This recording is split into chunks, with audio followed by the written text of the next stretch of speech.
Uma alegria poder estar aqui, compartilhar. Quero dizer que estou muito feliz por estar congregando aqui com vocês.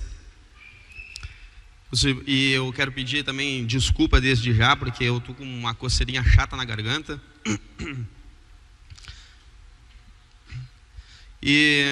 Mas é só uma coceirinha mesmo, não é nada demais. Os irmãos encontraram o texto de Lucas capítulo 5? Amém? Então vamos fazer a leitura então. Aconteceu que, apertando a multidão para ouvir a palavra de Deus, estava ele junto ao lago de Genezaré. E viu estar 2 barcos juntos à praia do lago. E os pescadores haviam descido deles, estavam lavando as redes. Entrando num dos barcos, que era o de Simão, pediu-lhe que o afastasse um pouco da terra. E assentando-se, ensinava do barco a multidão. E quando acabou de falar, disse a Simão: faze-te ao mar alto e lança as vossas redes para pescar. E respondendo Simão, disse-lhe: mestre, havendo trabalhado toda a noite, nada apanhamos, mas porque mandas, lançarei a rede. E fazendo assim, colheram uma grande quantidade de peixes, e rompia-se-lhe as redes. Eu vou ler esse versículo mais uma vez. E fazendo assim, colheram uma grande quantidade de peixes, e rompia-se-lhe as redes.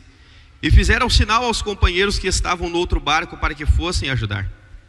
E foram e encheram ambos os barcos, de maneira tal que quase iam a pique. E vendo isso, Simão Pedro prostrou-se aos pés de Jesus, dizendo: Senhor, ausenta-te de mim, porque sou um homem pecador. Pois que o espanto se apoderara dele e de todos os que com ele estavam, por causa da pesca que haviam feito. De igual modo também Tiago e João, filhos de Zebedeu, que eram companheiros de Simão. E disse Jesus a Simão: não temas, de agora em diante será pescador de homens. E levando os barcos para a terra, deixaram tudo e o seguiram. Hoje, terça-feira, culto do crescimento. Nós vamos aprender aqui alguns segredos importantes para o nosso crescimento espiritual. Quando nós lemos esse texto de Lucas capítulo 5, se a gente não tem uma vida prática de leitura da Bíblia, se a gente não tem o hábito de ler a Bíblia frequentemente, a gente cai no grande risco de entender o texto errado, equivocadamente, ter uma impressão equivocada do texto. Quando a gente lê esse texto aqui do Evangelho de Lucas, capítulo 5, a impressão que o texto dá, se a gente não tem contato com a Bíblia, é que isso aqui, esse texto, este relato de Lucas, é o primeiro encontro de Jesus com Pedro. Mas a grande verdade é que esse não é o primeiro encontro de Jesus com Pedro. O primeiro encontro de Jesus com Pedro nós vamos ver relatado no Evangelho de João, no capítulo 1. A Bíblia vai dizer que João Batista, ele pregava uma mensagem de arrependimento. João Batista, ele era um homem diferenciado. João Batista era um profeta que até os dias de hoje a sua mensagem ecoa nos nossos dias. Até os dias de hoje a mensagem que João Batista pregava lá no deserto da Judeia ainda é real para os nossos dias hoje.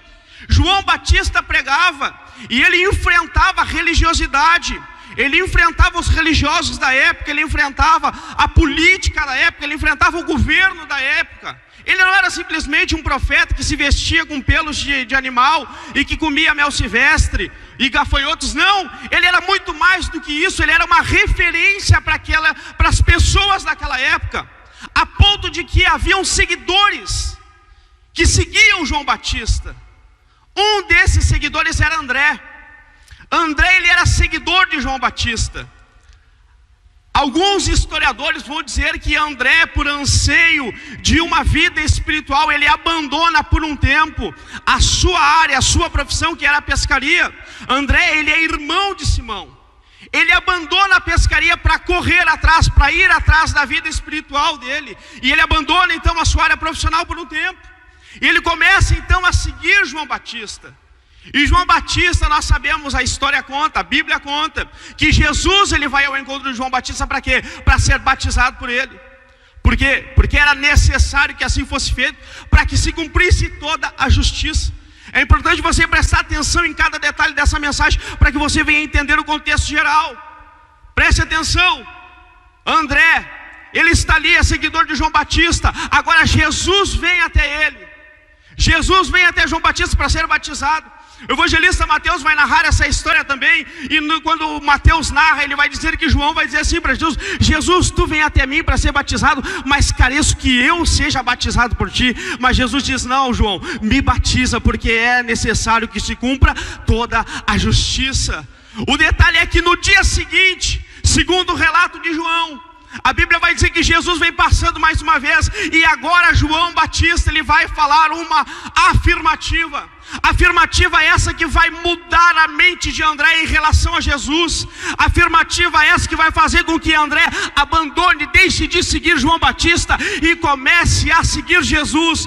Quando Jesus vai passando, João Batista vai olhar para Jesus e vai responder uma pergunta lá do Antigo Testamento feita por Isaac, porque Abraão estava indo sacrificar Isaac, e quando ele vai sacrificar Isaac, Isaac pergunta assim para Abraão: Abraão, pai, eu estou vendo aqui a lenha, eu estou vendo o holocausto, eu estou vendo o cutelo, mas eu não vejo o cordeiro para o sacrifício. Onde está o cordeiro para o sacrifício? A Bíblia vai dizer que Abraão responde: Deus para si proverá o cordeiro. Agora João Batista responde essa pergunta que ficou durante mais de 1000 anos a ser respondida. João Batista olha para Jesus e diz: eis aí o cordeiro de Deus que tira o pecado do mundo. Então, a partir desse momento, André ele passa a seguir Jesus. A partir desse momento, André ele vai para a casa de Jesus.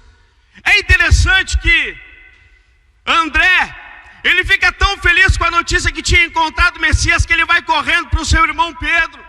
Ele vai correndo para o seu irmão Simão e chama ele e diz: Simão, nós achamos o Messias, que é o Cristo. Nós achamos ele. Vem cá que eu quero te apresentar para ele. Vamos lá que eu vou te apresentar para ele. E no primeiro encontro de Jesus com Simão, é um encontro revelador. O primeiro encontro de Jesus com Simão é o encontro revelador. Porque quando chega ali André junto com Simão, e é importantíssimo o ministério de André na Bíblia Sagrada, porque André nós vemos que ele não tem uma evidência, mas ele é aquele que traz até Jesus. É ele que vamos fazer para outros, para que nós venhamos deixar Deus usar a nossa vida para abençoar outros. Ela estava ali acamada, impossibilitada de servir alguém, aleluia, mas Jesus vem, faz um milagre, imediatamente ela começa a servir, aleluia. Olha só que interessante, esse milagre que aconteceu ali, Pedro estava junto, ele viu, não foi o suficiente para Pedro largar tudo e seguir Jesus. Aí eu entendo que Jesus ele tem uma maneira de trabalhar com cada pessoa. Jesus ele tem uma maneira específica de trabalhar com cada um de nós. Jesus ele sabia com quem ele estava lidando, ele conhecia o passado, presente e futuro de Pedro. Jesus sabia exatamente com quem ele estava lidando, o temperamento dele, a vida dele, a história dele. Jesus conhecia tudo da mesma maneira que ele conhece a tua história, a tua vida. E Jesus sabia a maneira de trabalhar na vida de Pedro. Aleluia. É interessante que a Bíblia vai continuar na narrativa, e agora nós chegamos no texto que nós lemos. E Pedro está ali, numa manhã, na praia. A Bíblia vai dizer que Jesus chega nessa praia. A praia ali no lago de Genezaré. Jesus chega naquele local. Era um local onde havia muitos barcos pesqueiros, porque era um local de pesca. Havia diversos barcos pesqueiros. A história vai relatar que podiam ter centenas de barcos ali. Aí Jesus chega, ele avista na praia 2 barcos. Só que esses barcos estavam provavelmente diferentes dos outros. Eles estavam ancorados na praia, e os pescadores estavam fazendo o quê? Quem é que leu o texto junto comigo aqui? Estavam lavando as redes. O interessante é que quando eu fui estudar o significado de lavar as redes, eu achei isso aqui muito interessante. Porque a rede que eles usavam naquela época é diferente da tarraxa que a gente usa no dia de hoje, né? Quem é que já pescou aí? Eu tive 2 oportunidades de pesca, mais ou menos aí.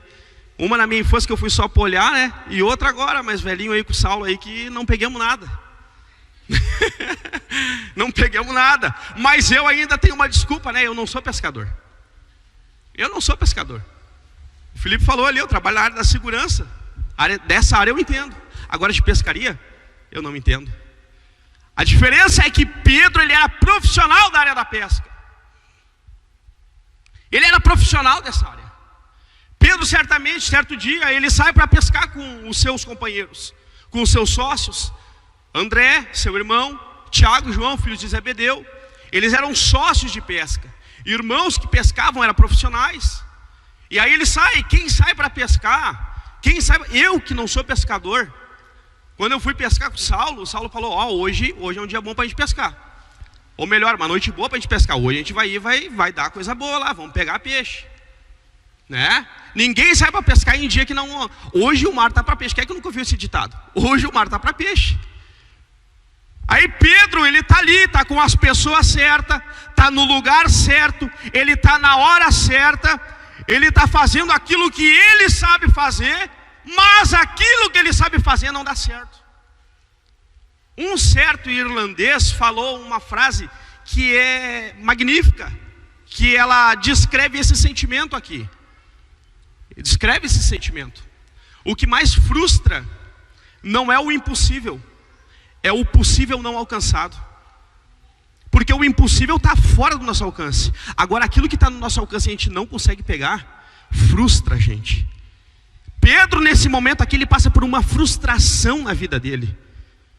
Pedro nesse momento aqui, eu imagino Pedro ali naquela noite pescando, e eu fico me imaginando, porque quando eu fui pescar com o Saulo, aconteceu curioso, né? Porque a gente ali jogou ali as linhas e tal, e ficava esperando e nada de peixe, e foi 1 hora, foi 2 horas, nada de peixe. Aí a gente olhou pro lado e tinha um barquinho lá, né?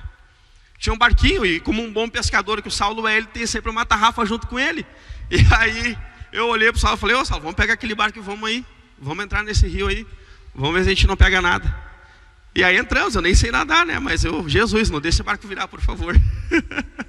Aí, entramos ali no barco, pegamos uma taquara e começamos ali, fizemos uma taquara de remo e fomos indo pelo rio. Aí a gente jogava a tarrafa e nada de peixe. Aí eu falava pro Saulo, vamos um pouquinho mais para lá. Eu imagino Pedro, Tiago, André, João, da mesma maneira. Eu imagino eles da mesma forma, vamos mais para o fundo, vamos mais para a direita, vamos mais para a esquerda, vamos mais para lá, vamos mais para cá. E atiravam a rede, e nada de peixe. Nenhum peixe pequenininho, nenhum lambari eles não pegaram. Nada. A noite inteira pescando, desde o início do anoitecer até o raiar do dia, sem pegar um peixe. Alguém que é profissional nesta área, alguém que vive disso, alguém que traz o sustento para a sua casa disso. Imagina a frustração de Pedro. Imagina a frustração que ele não estava naquele momento em que ele estava lavando as redes. Quando Jesus chega e vê Pedro lavando a rede, Jesus sabia já o que tinha acontecido. Aliás, antes de ver, Jesus já sabia. Jesus já sabia. Pedro tinha passado por uma frustração. O significado de lavar a rede, sabe o que era? O significado de lavar a rede é que eles estavam abandonando a pescaria por um determinado tempo, que eles não sabiam dizer quanto tempo era. Podia ser 1, 2, 3, 4 semanas ou até meses. Sabe por quê? Olha só o tamanho da rede que eles pescavam. A rede ela tinha 3 metros de largura por 90 metros de comprimento. A rede que eles usavam naquela época tinha esse tamanho. Quando eu li, eu pensei, não, eu li errado, vou ler de novo. Achei que era centímetros, né? Pensei, não, deve ser esse centímetro. Não, é isso aí mesmo. 3 metros de largura por 90 metros de comprimento. Agora eu te pergunto, alguém que planeja sair para pescar horas depois vai lavar e ter todo o trabalho de lavar uma rede desse tamanho todo? Não. Quando eles lavavam as redes é porque eles estavam abandonando. Quando eles estavam abandonando, ou seja, aquilo que eles faziam de melhor, aquilo que eles eram profissionais. A frustração era tão grande que eles pensaram, eu vou largar tudo e vou abandonar, chega. Não, por um tempo, não vamos não, de novo não vamos. Aleluia, não dá, chega, vamos parar por um tempo. Jesus chega naquele momento em que eles estavam dizendo, dando aquela mensagem, vamos largar isso aqui de mão. Chega, eu vou embora, vou desistir. E quantos de nós muitas vezes não é assim? Passamos por frustrações e pensamos em abandonar tudo, em largar tudo. Aleluia. Sabe qual é a diferença? Aleluia, que Jesus chegou naquele lugar. Jesus chegou ali e encontrou Pedro naquele momento de frustração. Eu não sei se tu está passando por um momento de frustração. Eu tenho uma notícia para te dar. O Jesus que encontrou Pedro na praia, Ele vai te encontrar neste lugar. Aleluia, Ele vai te encontrar aqui. Aleluia. Aí Jesus chega ali, Jesus pede o barco emprestado de Pedro, né? Pedro frustrado, sem pegar um peixe. Aí Jesus chega: me empresta teu barco, Pedro. Me empresta o teu barco. Aí Pedro: toma, Jesus, é teu barco. Aí Jesus olha para Pedro e diz: então afasta ele um pouquinho da praia que eu quero pregar. Pedro estava dentro do barco com Jesus, a multidão estava ouvindo de longe, Pedro estava ouvindo bem de pertinho. Pedro estava ali do lado. A Bíblia não relata o que Jesus pregou naquele momento. O que eu não tenho dúvida é que foi uma mensagem extraordinária. Isso eu não tenho dúvida nenhuma. Isso eu não tenho dúvida, foi uma mensagem extraordinária. Pedro estava dentro do barco junto com Jesus e Jesus pregando. Só que chega o momento que Jesus encerra esse sermão. E aí agora a história não é mais com a multidão, agora a conversa é com Pedro. Uma conversa particular. Aí Jesus olha para Pedro e diz bem assim: Pedro, vamos para o alto mar. E eu quero que tu faça uma coisa: joga a rede de novo. Joga a rede de novo. Jesus, ele não estava junto com Pedro quando Pedro passou a noite inteira pescando. Mas Jesus sabia exatamente o que aconteceu. E agora Jesus pede para Pedro jogar a rede mais uma vez. Coisa que eles fizeram a noite inteira e não deu certo. Na hora certa, porque a hora de pescaria é de noite. É de noite, porque é de noite que os peixes maiores eles ficam mais na superfície. Então é por isso que eles pescam de noite. Agora, Jesus olha para Pedro e diz bem assim: Pedro, sabe essa rede aí que tu acabou de lavar? Sabe essa rede que tu teve um trabalhão, ela tem 3 metros por 90. Sabe essa rede aí que tu acabou de lavar? Eu quero que tu atire ela de novo. Felipe pregou aqui 2 domingos atrás. Ele falou sobre isso. A gente pode dar um sim ou não para Deus. Não, foi na terça-feira do crescimento que o Felipe pregou isso aqui. A gente tem 2 coisas para falar para Jesus referente a uma ordem que Ele nos dá. A gente pode ter 2 atitudes, uma positiva ou uma negativa. Pedro, ele tinha todas as desculpas possíveis para dizer um não para Jesus. Ele tinha tudo para dizer um não para Jesus. Não, Jesus, não, bem capaz, pesquei a noite toda, está brincando comigo, sou profissional, estava aqui com meus irmãos que são pescador profissional, agora eu estou contigo que é carpinteiro, o que tu entende de pesca? Pedro podia dizer assim para Jesus.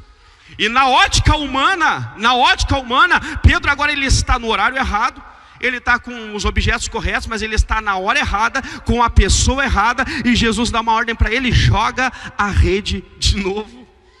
Aleluia! É interessante que Pedro ele podia dizer não, mas ele obedece.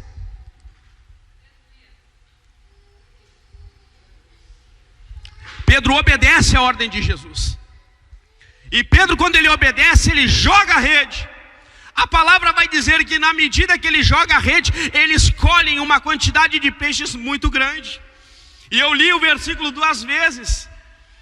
Eu não sei se você prestou atenção aqui, que tem algo aqui que parece ser equivocado da parte de Lucas. Parece ser equivocado da parte de Lucas, porque quem é aqui que já colheu o peixe? Levanta a mão quem já colheu o peixe. Já colheu o peixe, mas peixe não é fruta? Peixe não é árvore? Qual é a semente do peixe? Quem colhe, Gálatas, Paulo vai falar em Gálatas. Paulo vai dizer em Gálatas: tudo o que o homem semear, isso também ele ceifará. Isso é colheita. Tudo que nós plantamos, nós colhemos. Agora, quem é que planta peixe aqui? Então me dá aí uma semente de sardinha que eu quero levar para minha casa. Aleluia, mas falando sério, a Bíblia vai dizer, Lucas ele vai escrever: colheram. Olha só, um curioso, ele fez uma pesquisa em 11 versões diferentes, em 11 versões de Bíblia diferentes. 9 delas está a palavra colheram, 2 delas está a palavra apanharam, e só em uma delas tem a palavra pescaram, que é na nova tradução da linguagem de hoje. Só nessa está a palavra pescaram. Mas em nenhuma outra versão tem a palavra pescaram, e sim colheram ou apanharam. Aí eu comecei a perguntar, né? Por que colheram? Qual foi a plantação de Pedro para ele colher? A resposta está no contexto. O que Pedro emprestou para Jesus? O quê? O barco. Aleluia. No momento que Jesus está emprestando o barco para Jesus, ele está plantando. Naquele momento ali ele está fazendo a plantação dele. E isto é no reino espiritual que nós estamos falando. Pedro, ele planta no reino espiritual, e Jesus dá uma bênção material para ele. Jesus abençoa ele com uma colheita de peixes que ele nunca havia pegado na vida, na hora errada, com a pessoa na ótica humana errada. Mas na ótica humana, Jesus, ele era carpinteiro, mas ele também tem a voz que chama os peixes, e os peixes podiam pular para o barco se ele mandasse, mas não. Pedro jogou a rede, pegou, e era tanto peixe, que Pedro faz algo aqui. Aleluia. Pedro faz algo aqui interessante. Era tanto peixe que ele pede para Tiago e João: vem cá, porque a bênção na minha vida é tão grande que eu não vou ficar com ela só para mim, não. Eu quero compartilhar com vocês. Quem foi que plantou? Foi Pedro. Mas quem foi que foi abençoado? Foi Pedro, foi André, foi João, foi Tiago. Sabe por quê? Porque a bênção de Deus na nossa vida atinge quem está na nossa volta. Mas tem um detalhe: nós temos que saber compartilhar. Aleluia. A gente tem que aprender a compartilhar. Sabe que o segredo da bênção de Deus na nossa vida, ela está condicionada ao compartilhamento. E eu falei para o Felipe aqui: poxa, Felipe, tu pregou a minha mensagem no domingo aí, e agora ele vem aqui na hora da oferta e prega de novo. Aleluia. Mas sabe o que é isso aí? Eu entendo que isso aí é o agir do Espírito que está insistindo nisso na nossa vida. Ele está insistindo para quê? Para que a gente entenda de uma vez por todas que nós estamos aqui para abençoar aqueles que estão à nossa volta. A bênção de Deus, ela vem e nos alcança, e nós vamos lá e alcançamos outros com aquilo que Deus tem nos dado. Aleluia. E nós não podemos dar desculpa, não, porque a gente é rei de dar desculpa. Eu disse, Pedro, o Felipe pregou tudo que eu ia falar aqui, porque eu ia dar o exemplo do menino de 5 pães e 2 peixinhos. Eu ia dar o exemplo dele. Porque olha só, a multidão está ali, é uma multidão gigantesca, não tem comida para dar para eles. Os discípulos não têm nada. Então, se não tem nada, vai compartilhar o que de nada? Não tem o que compartilhar. Mas tem um menino que tem ali 5 pães e 2 peixinhos. O que aqueles 5 pães e 2 peixinhos representavam? Representavam a refeição dele. Aquilo ali era uma refeição. 5 pães e 2 peixinhos era uma refeição. Aqueles 5 pães ali, eles tinham uma medida de 10 centímetros por 10 centímetros. Era um pão redondinho. Imagina, 10 centímetros, é um pão pequeno. É um pão pequeno, chatinho assim, ó. É um pãozinho pequeno, porque ele era sem fermento, ele não crescia. Os peixes, eles eram como se fosse um atum ou uma sardinha, que eles eram usados para dar sabor para o pão. Eles usavam para dar sabor para o pão. Quer já comer o pão com atum aqui? É bom. Se tu tem lá na tua casa, me convida que eu vou lá tomar um café abençoado em nome de Jesus. Aleluia. Agora ali, André traz aquele menino para Jesus. E aí aquele menino podia dizer: não, isso aqui é minha refeição, como é que eu vou te dar? Né? Aleluia. Mas Jesus, ele pega e dá. Ele dá tudo o que ele tem. Eu acho interessante isso, porque ele era um menino, ele era uma criança. E a gente, quando a gente é criança, a gente é muito mais desprendido para compartilhar do que quando a gente cresce, a gente vira adulto. Uma vez, eu lembro, isso aqui aconteceu comigo na minha casa. Eu era criança, e isso aí aconteceu só quando eu era criança. Depois, no fim, não aconteceu mais, né? Mas eu tenho que voltar a ser uma criança. Mas olha só, eu estava lá em casa, a gente estava tomando café, e aí o pai estava ali na mesa sentado, né? Tinha chegado do serviço faz pouco tempo, e ele reclamou de fome. Eu tinha acabado de pegar o último pão da sacola. Eu já tinha passado ali a mistura nele, né? Estava prontinho para abocanhar. E o pai reclamou que estava com fome, ele não pediu o pão para mim. Mas eu automaticamente estendi e dei o pão para ele. Automaticamente, na hora assim, eu peguei e dei o pão para ele. Isso aí, a criança, ela tem um desprendimento para abençoar. A criança, ela tem um desprendimento para dar, se ela vê uma necessidade. Quantas vezes a gente já viu aí, eu vi um vídeo uma vez, de uma criança que pede um dinheiro para o pai e para a mãe para comprar um lanche para dar para um mendigo na rua, porque o mendigo estava com fome. O pai e a mãe passaram e fizeram que não viram, mas a criança foi lá e quis abençoar.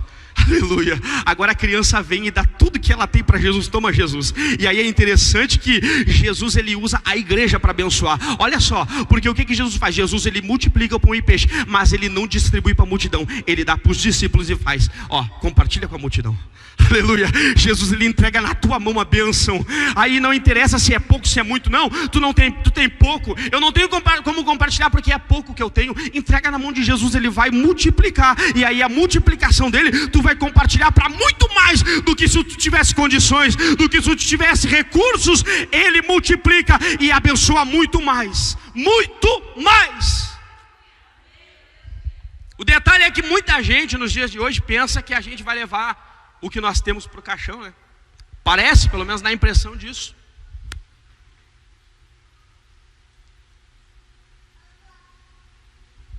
Uma vez eu li um testemunho de um pastor. E isso, Deus falou com ele através disso. Isso aqui eu achei muito interessante, a forma como Deus falou com ele. Ele foi visitar um amigo dele, pastor, em outra cidade. Esse amigo pastor dele não avisou ele que ia ter uma reunião importante e ele ia acompanhar esse pastor amigo nessa reunião. Então ele foi para lá sem uma roupa adequada para essa reunião, que era uma reunião formal. Ele foi sem uma roupa adequada.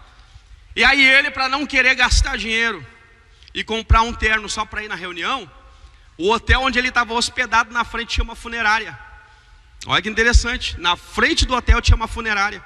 Ele chega lá naquela funerária e pede, vai lá, conversa com aquele homem, explica a situação para ele e pede um terno emprestado para que ele fosse nessa reunião, um terno que seria usado um defunto, um terno da funerária. Ele pede um terno emprestado e o dono da funerária empresta o terno para ele. Isso é interessante, ele empresta o terno para ele. E aí quando ele veste o terno e ele vai para a reunião, ele percebe uma coisa: o terno que ele estava não tinha bolso. Ele foi colocar o telefone no bolso, não tinha bolso para colocar, e ele começou a procurar bolso e não tinha bolso no terno. Sabe por quê? Porque morto não precisa de bolso, porque ele não leva nada dessa vida para lá.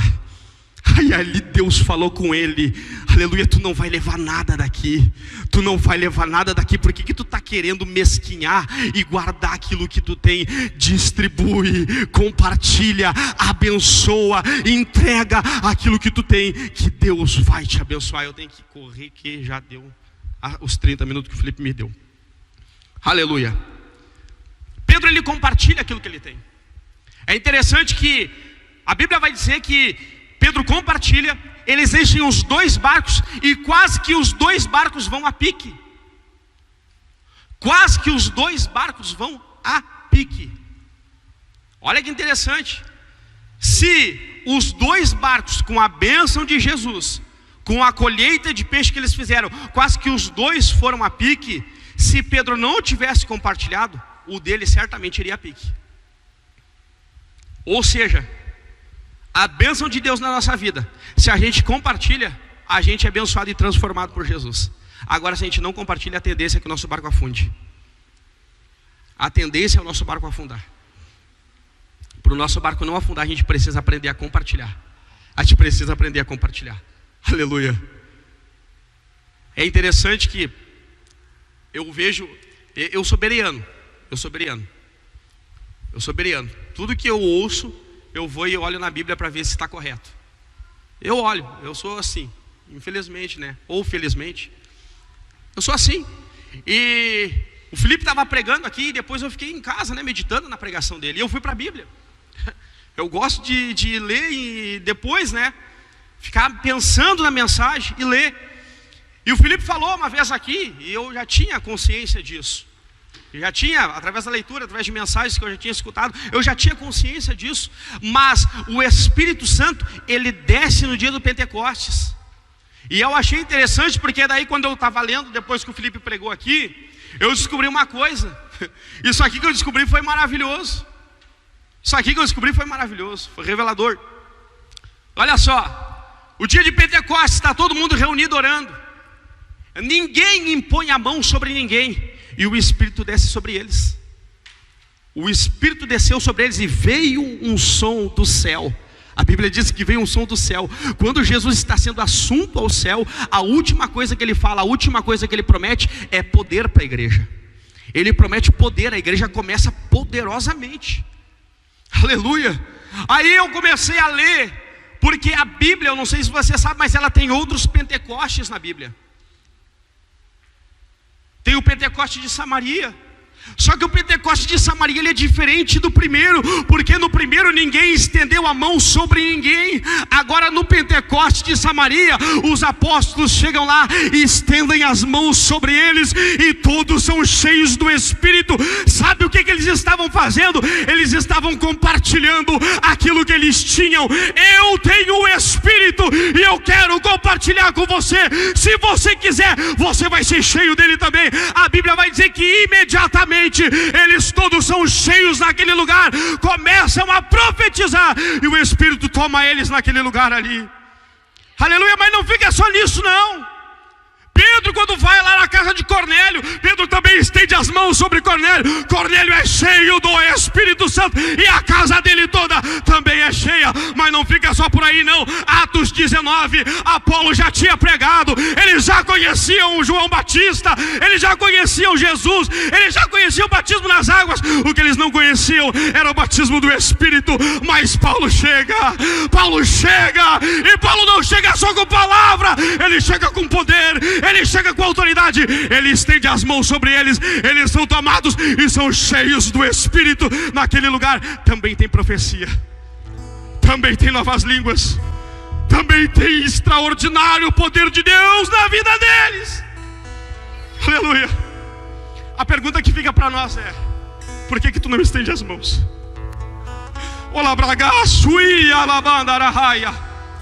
Qual é a dificuldade que tu tem de estender a mão sobre alguém e abençoar? Qual é a dificuldade? A Bíblia diz que Deus operava através das mãos de Paulo milagres extraordinários. Quem operava era Deus, mas as mãos eram de Paulo. O que faltou para te entender? Que Deus quer usar a tua mão. Deus quer usar a tua mão. Deus quer usar a tua mão. Ele quer usar a tua mão. O que faltou para nós entendermos isso? Ele quer usar a tua mão para abençoar alguém. Aleluia. Ele quer usar a tua mão para dar alegria para alguém. Ele quer usar a tua vida para que alguém saia do misticismo, do engano, da mentira, das garras do diabo, e encontre a alegria verdadeira. Deus quer usar as tuas mãos.